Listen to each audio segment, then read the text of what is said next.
Purposely. Your life, God's purpose. Listen at onpurposely.com. Have you ever had this thought, God, you chose the wrong person. I can't do this.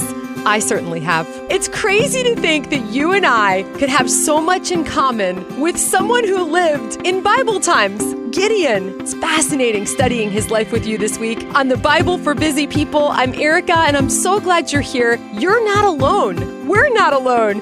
Think about Moses. Okay, when God told him, listen, you're up. I'm tapping you. We're going to rescue Israel together. You're on my team. Listen to what Moses said in Exodus chapter 4, beginning in verse 10. But Moses pleaded with the Lord, "Oh Lord, I'm not very good with words. I never have been, and I'm not now, even though you have spoken to me. I get tongue-tied, and my words get tangled." Then the Lord asked Moses, "Who makes a person's mouth?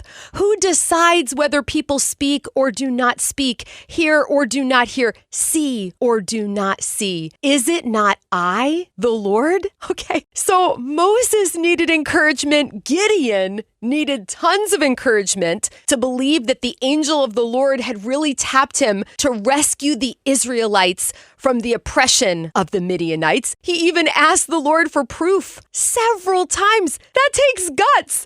And God has shown so much grace. So here we are. Let's jump back into the story. We're going to begin today in Judges chapter 7.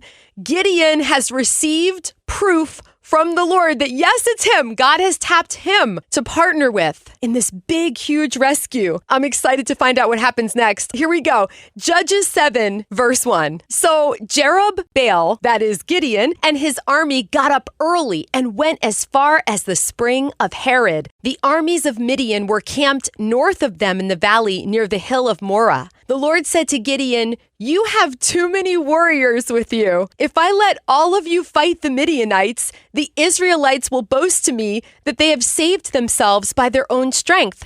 Therefore, tell the people, whoever is timid or afraid may leave this mountain and go home." Wow! I love what the Lord is doing here. It's so awesome, and I hope that you see this reflected in your own life.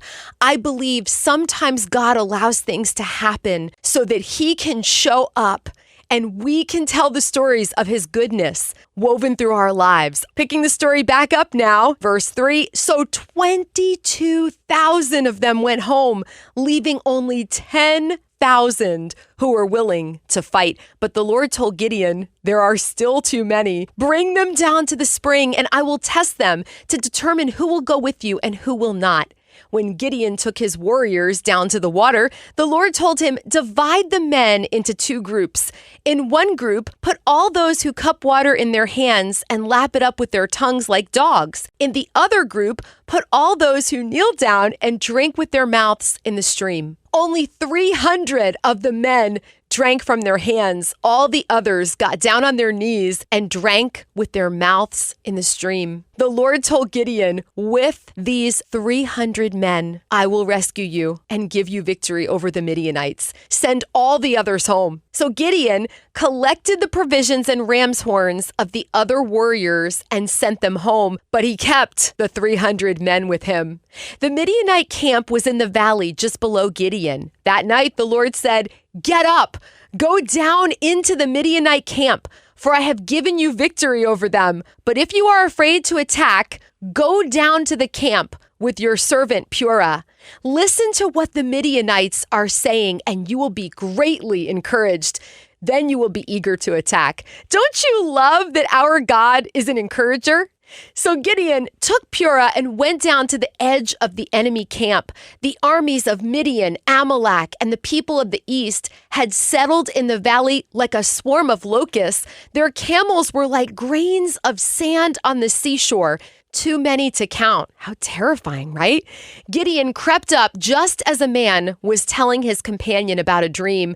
The man said, "I had this dream, and in my dream, a loaf of barley bread came tumbling down into the Midianite camp. It hit a tent, turned it over, and knocked it flat." His companion answered, "Your dream can mean only one thing. God has given Gideon, son of Joash, the Israelite, victory over Midian and all its allies." When Gideon heard the dream and its interpretation, he bowed in worship before the Lord. Then he returned to the Israelite camp and shouted, "Get up, for the Lord has given you victory over the Midianite hordes." He divided the 300 men into 3 groups and gave each man a ram's horn and a clay jar with a torch in it. Then he said to them, "Keep your eyes on me. When I come to the edge of the camp, do just as I do. As soon as I and those with me blow the ram's horns, blow your horns too, all around the entire camp, and shout for the Lord and for Gideon." It was just after midnight, after the changing of the guard, when Gideon and the 100 men with him reached the edge of the Midianite camp. Suddenly, they blew the ram's horns and broke their clay jars. Then all 3 groups blew their horns and broke their jars. They held the blazing torches in their left hands and the horns in their right hands, and they all shouted, "A sword for the Lord and for Gideon." Each man stood at his position around the camp and watched as all the Midianites rushed around in a panic, shouting as they ran to escape. When the 300 Israelites blew their ram's horns, the Lord caused the warriors in the camp to fight against each other with their swords. Those who were not killed fled to places as far away as Beth Shittah near Zerorah and to the border of Abel Maholah near Tabith. Then Gideon sent for the warriors of Naphtali, Asher, and Manasseh, who joined in chasing the army of Midian. Gideon also sent messengers throughout the hill country of Ephraim, saying, "Come down to attack the Midianites. Cut them off at the shallow crossings of the Jordan River at Beth Barah." So all the men of Ephraim did as they were told. They captured Oreb and Zeb, the 2 Midianite commanders, killing Oreb at the rock of Oreb and Zeb at the winepress of Zeb, and they continued to chase the Midianites. Afterward, the Israelites brought the heads of Oreb and Zeb to Gideon, who was by the Jordan River. God did what he said he would do.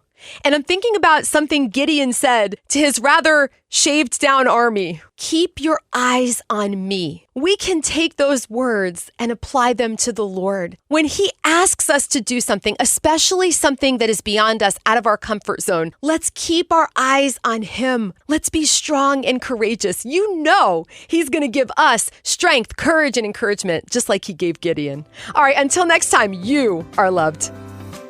Thank you so much for listening to the Bible for Busy People. If you need prayer or you're ready to go a little deeper in your faith, we've posted some resources for you in our show notes. We'd love for you to share this podcast with a friend and leave us a review. It helps us reach even more people with the hope of Jesus. This podcast is part of Purposely, a podcast network designed with practical podcasts to help you find and live in God's purpose for your life. Find more podcasts that will recharge you at onpurposely.com.